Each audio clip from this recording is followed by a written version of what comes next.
Привіт! Я Арт-єнот. І я тут, щоб запевнити тебе, що іноді вибирати не обов'язково. Я трохи застудилася, тому перепрошую за мій голос, але поки що так.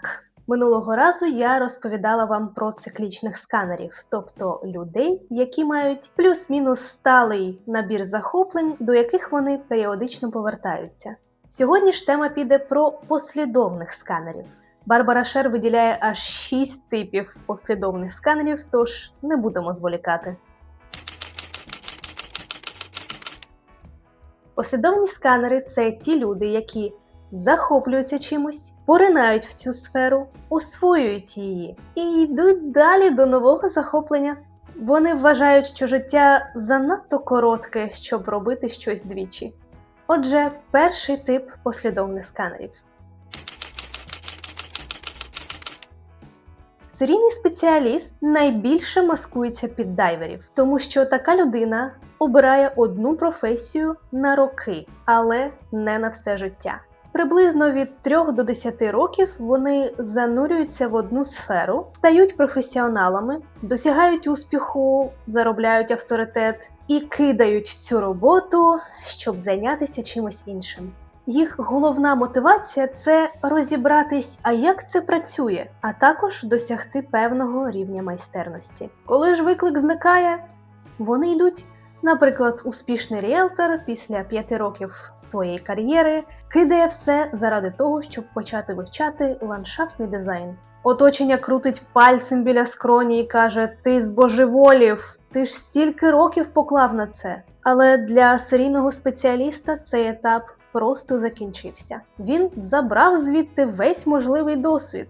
На мій погляд, серійним спеціалістам, можна сказати, пощастило з їх натурою, тому що їм досить просто знайти роботу. А через те, що вони постійно накопичують досвід, стають спеціалістами в різних галузях. З плином часу серійні спеціалісти можуть стати дуже чудовими консультантами, лекторами, вчителями, а також письменниками, журналістами, бізнесменами і навіть продюсерами. До речі, журналістика – це та сфера, яка дуже часто підходить сканерам, і не тільки серійним спеціалістам.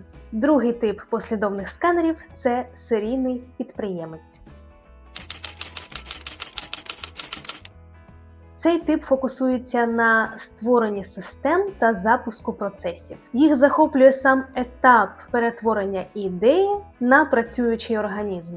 Головна мотивація серійних підприємців полягає в тому, щоб створити щось з нуля, налагодити процеси, вдихнути життя в проект і побачити, що ця система працює.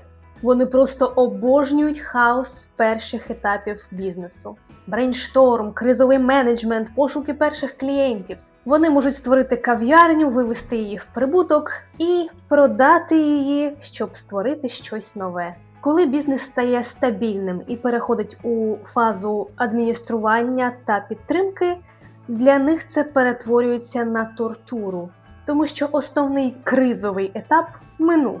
І що цікаво, якщо такий підприємець не передасть вчасно кермо правління комусь іншому, то він свідомо чи підсвідомо почне сам руйнувати цей бізнес, для того, щоб знову з'явилися проблеми, які треба вирішувати. Серійним підприємцям важливо усвідомити, що їх талант – це старт, а не довгострокове управління. Окрім створення власних бізнесів, їм добре підходить бути спортивними тренерами, коучами з кар'єрного та особистого розвитку, а також мотиваційними ораторами. Третій тип послідовних сканерів – це ентузіаст плато. Для таких людей найсолодший етап у будь-якій справі – це перші тижні чи місяці, коли крива навчання стрімко йде вверх. Зазвичай ентузіасти плато проходять 3 основні стадії. Перша – це виклик. Наприклад, вони вирішують навчитися грати на гітарі. На початку, звісно, нічого не виходить. Пальці болять і не слухаються. Акорд фа-мажор здається їм катуванням. Ентузіаст плато у вогні. Він штурмує цю фортецю. Стадія 2 – це тріумф. Минає пару місяців. Вони вже досить пристойно затискають баре, знають базові акорди, можуть зіграти десяток пісень біля багаття. Це час, коли вони досягли плато. Наступає стадія 3 – фінал. Наступний крок мав би бути вивченням складних соло-партій, різних технік гри на гітарі, вивчення гам та нот, а також репертувати годинами і днями, щоб стати віртуозом.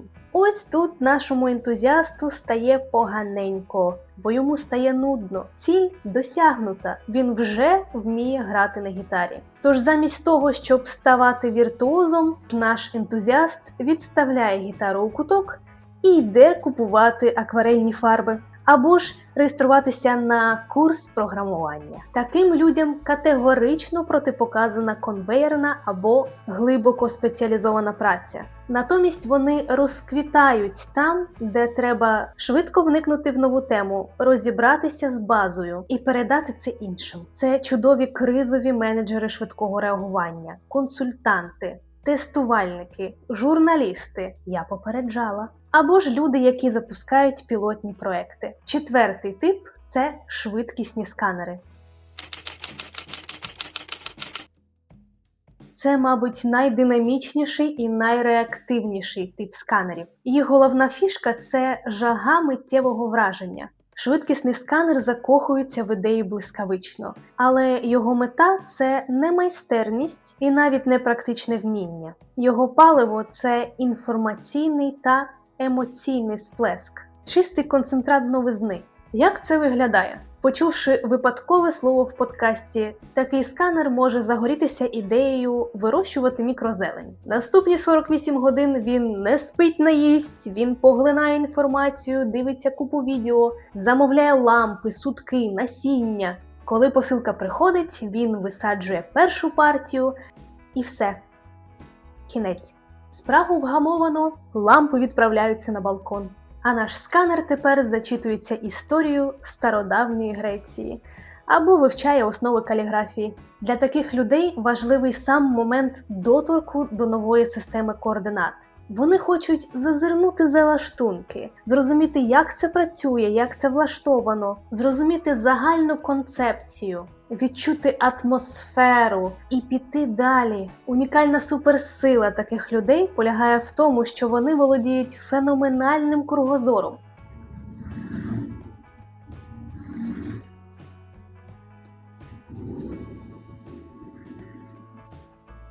Скільки можна їздити? Дир-дир-дир. Це люди, які знають одночасно рецепт автентичного рамену, нюанси середньовічної архітектури, а також тренди TikTok.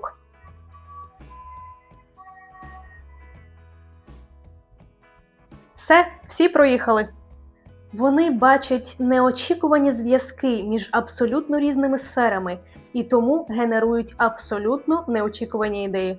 Сферами реалізації для таких людей можуть стати увага, журналістика. Я попереджала. Журналістика новин та репортажі дають таким людям можливість поринати в нову тему щодня, а також це нові люди і шалений темп.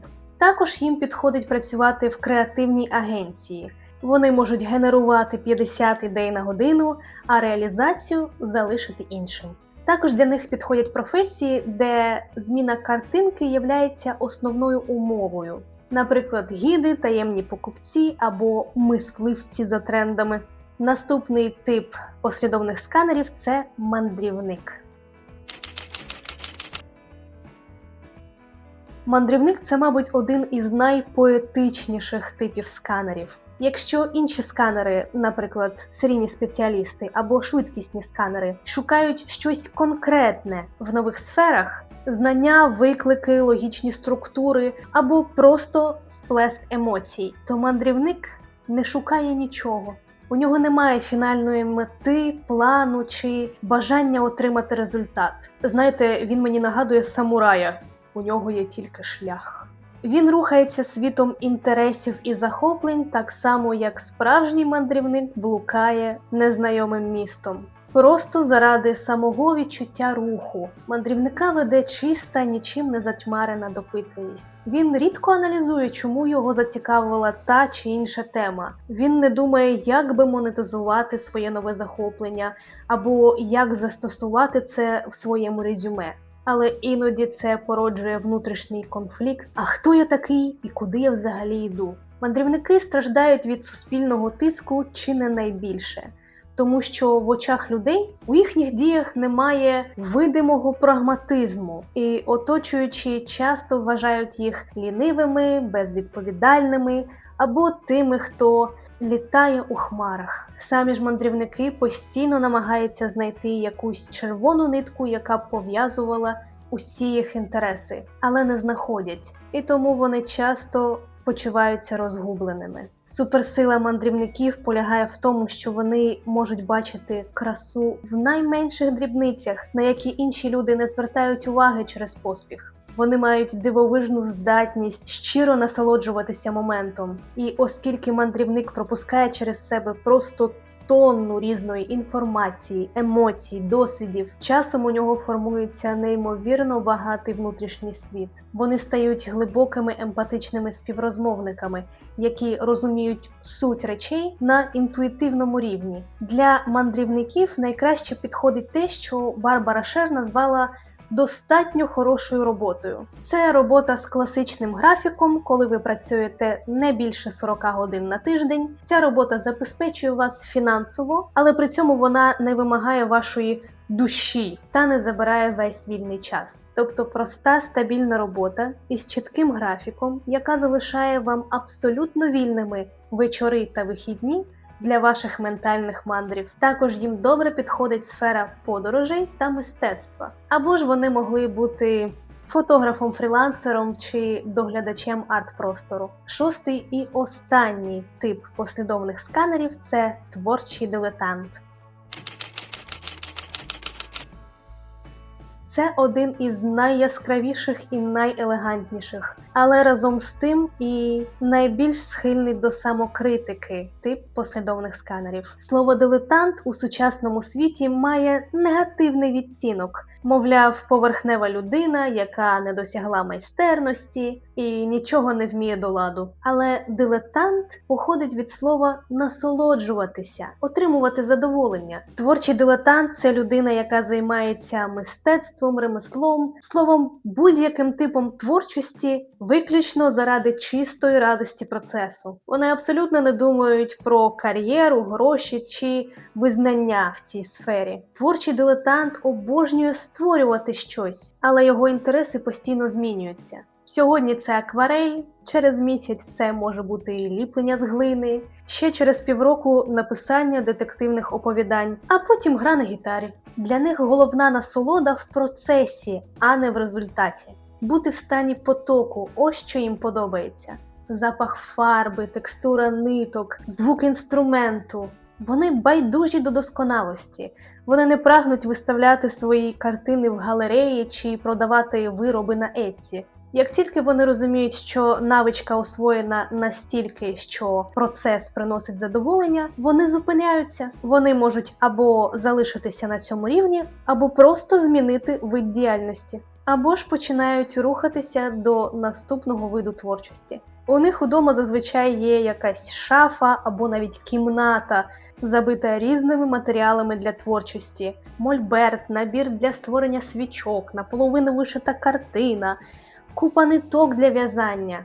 Вони дивляться на це і думають: «Я безвольна людина, яка закопує свої таланти в землю. Якби я визначилася з чимось одним, я б уже давно досягла успіху». Але якщо творчий дилетант піддається цій сучасній культурі «перетвори своє хобі на бізнес» і намагається продавати свої вироби, то він миттєво втрачає інтерес. Бо обов'язки, дедлайни, замовлення – все це вбиває для нього саму суть творчості, а саме свободу та задоволення. Суперсила таких людей – це інноваційність та свіжий погляд. Оскільки вони знають безліч різних технік та видів мистецтва, вони створюють надзвичайні колаборації. Наприклад, переносять елементи вишивки в кулінарію або структуру музики у свої тексти. У них немає цього замиленого ока професіонала. Окрім достатньо хорошої роботи, їм також дуже добре підходять ролі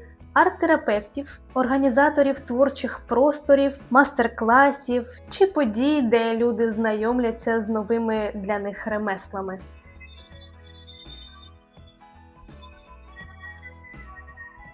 Отже, це були всі типи сканерів за Барбарою Шер, але я хочу наголосити, що навіть сама авторка каже, що ніколи в житті не зустрічала людину, яка би належала тільки до одного типу сканерів. Тож, якщо вам здалося, що ви впізнали себе в декількох з них, вам не здалося. Я бажаю вам гарного дня, цікавих досліджень і побачимось у наступних відео, де ми обговоримо інструменти сканерів.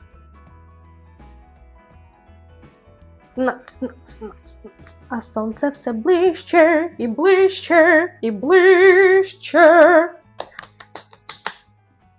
Цілую, люблю.